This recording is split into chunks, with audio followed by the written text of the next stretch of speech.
Today we are talking about mirrors. Mirrors can be a great tool for dancers when used properly. By using a mirror, we are able to correct and watch the lines and everybody's movement as a whole, and we're able to detail with a visual object that we can see.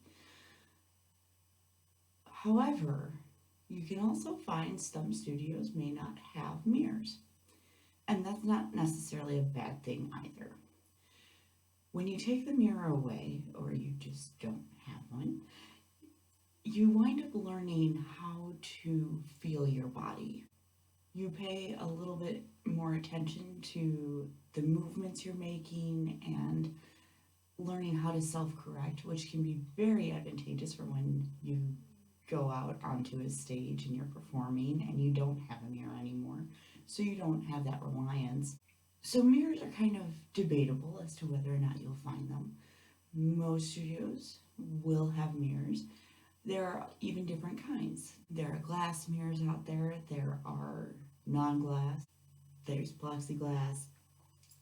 There was a type of mirror that we actually experimented with when we first opened our studio that is a very interesting material that you can actually heat shrink on. My personal experience with that did not go quite as planned, so we had to deal with that for a little while until we got real mirrors.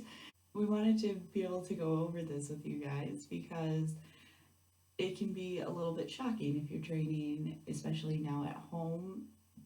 With everything going on, you may not necessarily always have a mirror to work with, and that's okay. It works a different part of your brain. It teaches you to really fine tune, pay attention to your own body.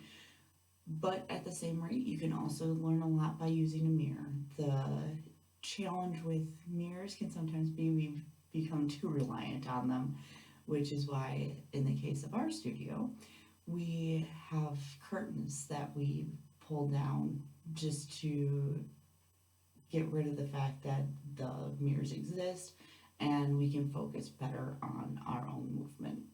I hope this helps understand why you may or may not find mirrors in a studio and the different ways that you can then work with that and train. I will see you tomorrow as we talk about the bar. I will see you then.